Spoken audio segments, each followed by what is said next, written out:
What's up, everybody? This is Matt Taylor here, coming to you from the shop. I teach 5th grade math and science at Southwest Lawrence Elementary School in Rents, Georgia. I have behind me a whiteboard I've been using to show a variety of lessons so far. We've discovered and classified quadrilaterals, we've classified triangles, we've done some multi-digit multiplication, some division.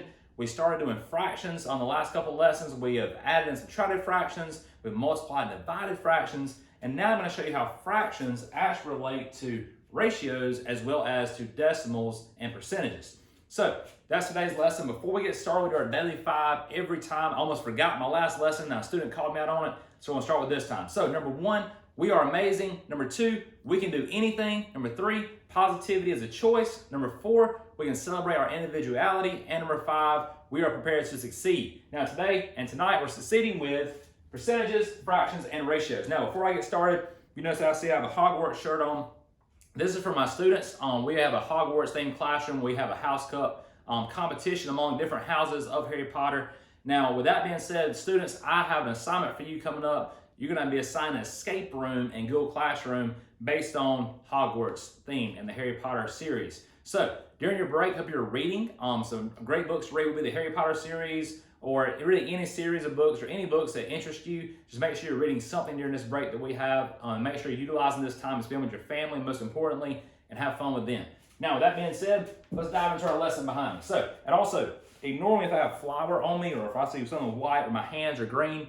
My son Everett and I made homemade Play-Doh today. It's on our lesson from before this one. It's our science part of this lesson, so I'll upload that one as well. We talked about physical and chemical changes during the version of homemade Play-Doh, and we'll make some edible Play-Doh at a later time. So make sure you tune in for that as well. So here we go. Fractions, percentages, and ratios. Now, first one I have is 3/8.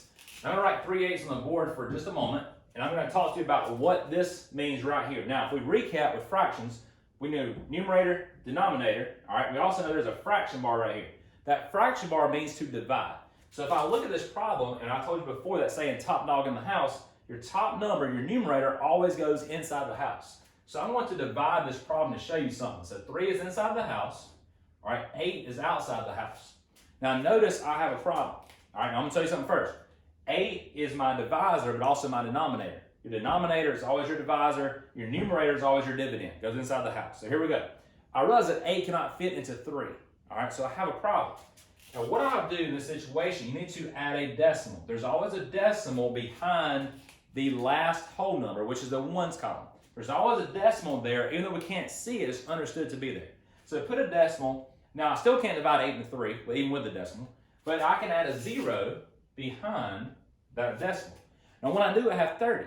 Now I know this is not 30 as in $30, this is just $3, but at the same time, when I add that 0, I now have the ability to divide 8 into 30, which I can do. But before I do anything else, when you have a decimal in a division problem, I tell my students this all the time, that decimal has to move straight to the top of the house. So we're going to move this decimal straight to the top. It now goes right here. This is where it is so important to make sure you have a digit above every number inside the house when you divide this problem. So let's go and figure it out. 8 will go into 3. When we divide, we know it cannot fit into 3. I have to put a 0 up top. Now remember our strategy, we have to divide, multiply, subtract, then bring down. All right, so here we go. Or if you do the house or box method I've shown you in a previous lesson, you would bring it up. So here we go. 8 times 0 is 0. We're going to subtract next. 3 minus 0 is 3. We're going to bring that 0 down. I have 8, we're going to 30 this time. We're dividing again. 8 into 30, it will go 3 times. 3 times 8 is 24. When I subtract, I have to regroup. So I have 6. Now, I have a remainder. When you have a fraction in decimals, you don't want to have a remainder because here's what can happen. I can add as many zeros as I want to in my dividend and it won't matter. All right, it won't do anything to this value of this number. 3 decimal is always going to be 3 ones. And I can add as many zeros behind that decimal as I want to and it won't change the value of that number. Now, if I add zeros in front of that decimal, it will change the value. But behind it, it doesn't change. So let's add as many zeros as we want. Let's keep going. So bring that 0 down. 8 will go into 60. All right, we have 7 times. 7 times 8 will be 56. So I'm going to drop down here below my board here. We have to regroup again. Borrow from our tens column, we add 10 to the ones. So 10 minus 6 is 4.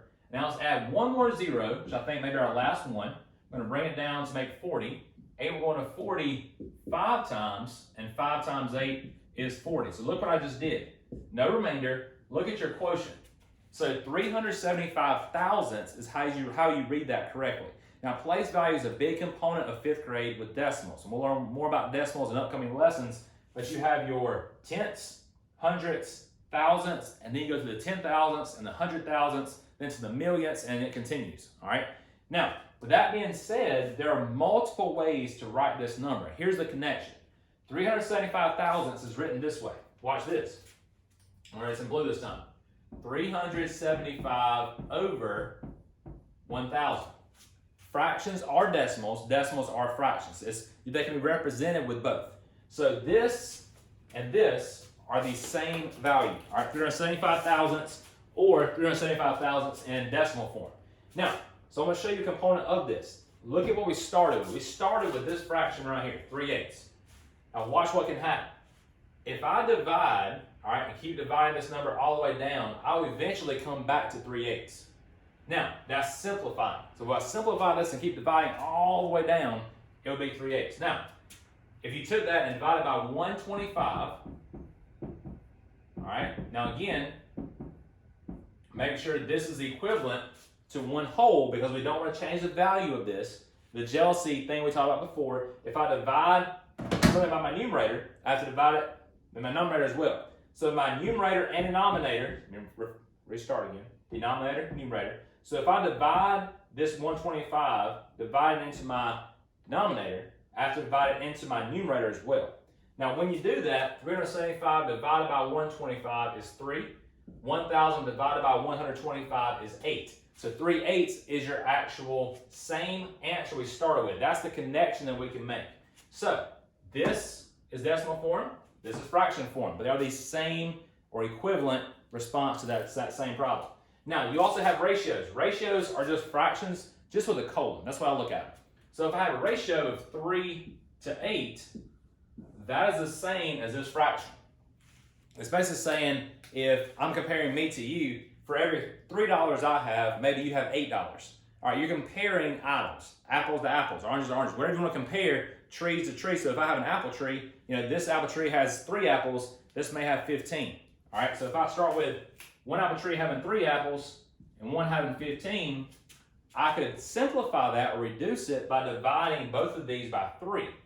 So if I divided them by 3, I would actually come to a ratio of 1:5. So on this apple tree, I had 3 apples. On this apple tree, I had 15 apples. But so for every 1 apple on this apple tree, I have 5 on the other apple tree. That's a ratio. You're comparing and contrasting things. So ratio, fraction, decimal. That's how they're all related. Now, notice I did not talk about percentages just yet. Now, when I write a percentage, this is actually the exact same answer here. All right, let me erase my 5 there. Excuse me one moment. So if I have 375, check this out.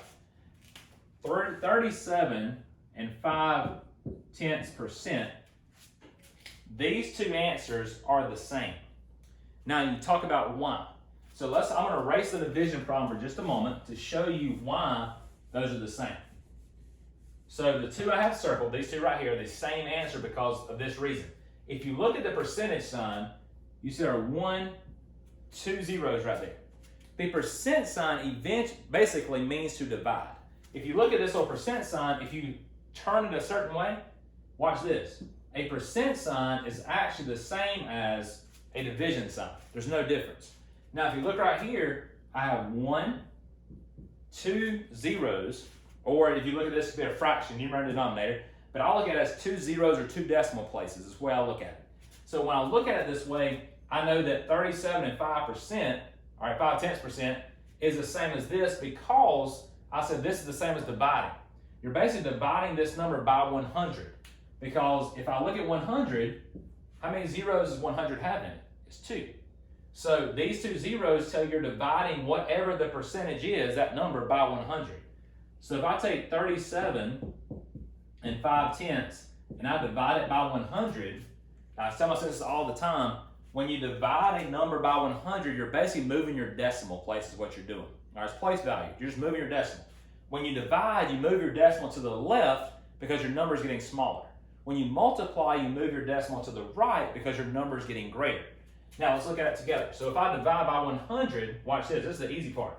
I'm starting my decimal in between the 7 and 5. If I divide by 100, I'm moving my decimal 2 times. For every 0, that's a place value, you move your decimal 2 times. All right, so every 0 is 1 time, but it's 2 times for this problem because I have 2 zeros. So as I move it twice, 1, 2 zeros, I move my decimal twice as well to the left because we are dividing. So I move it left 1, 2 times. My new decimal place is in front of the 3, which makes my answer 375 thousandths that I first started with up here at the top. So again, I look at the percentage sign, it's the same thing as a fraction, which fractions are division, okay? So if I slant it and turn it just a little bit, it is the same as a division symbol. So let's look at another example. All right, that was kind of a quick first one. So let's dive into a second one. Now our second one is, I wrote it as a percentage to start with, so 35%. Now I just told you with 35%, let's start with this, 35%. I told you that the percentage sign means to divide. Now, if I look at, I'm put on the side over here, all right, we look at these 2 zeros right here. Those 2 zeros, all right, are the same as if I were to say 35%, I also see it as 35 over 100. Because I said the percent sign, if you look at it as 2 zeros, that means I'm dividing this beginning number by 100 because I have 2 zeros. You're dividing right here, division by 100. There's 2 zeros. So when I say 35% is actually 35 hundredths is the same. Now you heard what I just said in word form, 35 hundredths. If you write that in decimal form, it would just be 35 hundredths as well, like this. Now, so these 3 are the same value, just in different representations. This is the fractional form, you have the decimal form, and then percentage form. The ratio form, all right, and we can actually simplify this in a moment, which we will. The ratio form will be 35 to 100. Ratios use colons, all right, for the middle. When you compare, you're comparing 35 to 100. When I look at this 35 100ths, we know they're both multiples of 5. So when I divide by 5, on top and bottom, all right, if you notice, I will get 7 on top for my numerator, and I would get 20 on the bottom. Again, make sure this is the same as 1 whole because you don't want to change that value. You're making an equivalent fraction of your beginning fraction. So I now have 7 20ths, which would be 7 to 20. So maybe that apple tree again, for every 7 apples on this apple tree, there are 20 apples on this apple tree, which would be an amazing apple tree to find. So when you look at that example, that's the ratio. Again, ratios are fractions, very similar, they're the same. You've got your decimal form, and you have your percentage form. So that's how the relationship works. Now notice when you start with a percentage, it's a little easier to make the fractional side. When you start with a fraction, you have to go back to that division because fractions are division. So all of these are the same representation of a number, just in different ways to use and work with. So our last example is starting with a ratio. So 3 to 4. Now this, I tell my students, when you see fourths or 25, think about money, right? So 3 to 4 is our starting point. Now again, 3 to 4, that's the same as 3/4 as a fraction, right? 3 to 4. So that's our ratio form, that's our fraction form. Very easy to get started. Let's look at our percentage now and our decimal. Now here's where it gets a little tricky. Again, remind you from the very first step, the very first problem, when I have 3/4, I know I have to divide because fractions mean to divide. Now, top dog in the house, we take our numerator, it becomes our dividend, and our denominator becomes our divisor outside the house. Now again, here's where you run into the issue of you not being able to divide your divisor into your dividend. You have to add that decimal and then add zeros. When I add my decimal, the very first step I need to do is move it straight to the top of the house. When I do that, I now can begin dividing by adding as many zeros as I want. Now, I may not need that many. I just put them there just in case. Let's see what we have. 4 will go into 3 0 times. I have to multiply, so let's do that again. Divide, multiply, subtract, bring it down. So here we go. 4 times 0 is 0. 3 minus 0 is 3. I'm going to bring down that 0. 4 will go into 30 7 times. 7 times 4 is 28. When I subtract, I have to regroup, borrow from my 10s to make it 2. My 1s become now 10. 10 minus 8 is 2 for my difference. Bring down the 0 as well. 4 going to 20, 5 times. 5 times 4 is 20. So there's my remaining decimal. Now, I don't need this last 0. However, if you wanted to, you can even add it behind it. It doesn't change the value of the number anyway, because if I write it as 750 thousandths like this, as it reads up here, this is 750 thousandths because you have tenths, hundredths, thousandths. Here, I tell my students all the time, if you have a 0 on top in your numerator and your denominator, you really can just mark off that 0 and you're left with 75 over 100, which is the same. So your new decimal becomes 75 hundredths. So I'm going to circle in blue what I want you to remember. So 75 hundredths, 3 to 4, 3/4. Those 3 are 3 of the 4 representations of 3/4. So fractional form, ratio form, decimal form. Now let's move to the percentage, our last thing. So watch this. The percentage is very easy because if you notice, I already have 2 digits behind the decimal. Because I told you in the percentage sign, I'm going to make some room real quick, so bear with me. Now in the percentage sign, when you remember it's division, but also there's something else to identify with the percentage sign. Notice these 2 zeros right here mean you have 2 digits behind the decimal with your percent, all right? Because when I look at this, again, this is divided by 100. Well, if I look at the 75, we had 75 hundredths already. Wasn't that 75 divided by 100 earlier? Wasn't that the same? So if you look at the percentage sign, it's really a mere 75%. So that is our percent sign because this is the same as it being divided by your 2 zeros, 100, which is that 75 hundredths that we have over here. So these are all 4 and a representation of 3/4. So 3/4 in fractional form, ratio form, you have your decimal form, and percentage form. So those are your 4 ways to represent a number in a variety of ways. Now, that being said, tomorrow we'll start diving into adding and subtracting decimals. But that's all I have for today. Thank you for joining us on the shop. Don't forget to check out the homemade Play-Doh video as well. And now we'll be making some edible Play-Doh coming up. I have my co-host Everett, my son, join me on the show again. So be sure and check that out. Hope you'll have a great one. Remember to wash those hands every 20 seconds won't hurt you, but just make sure and wash those hands for at least 20 seconds when you do something. So thank y'all. Hope you have a great one and be safe.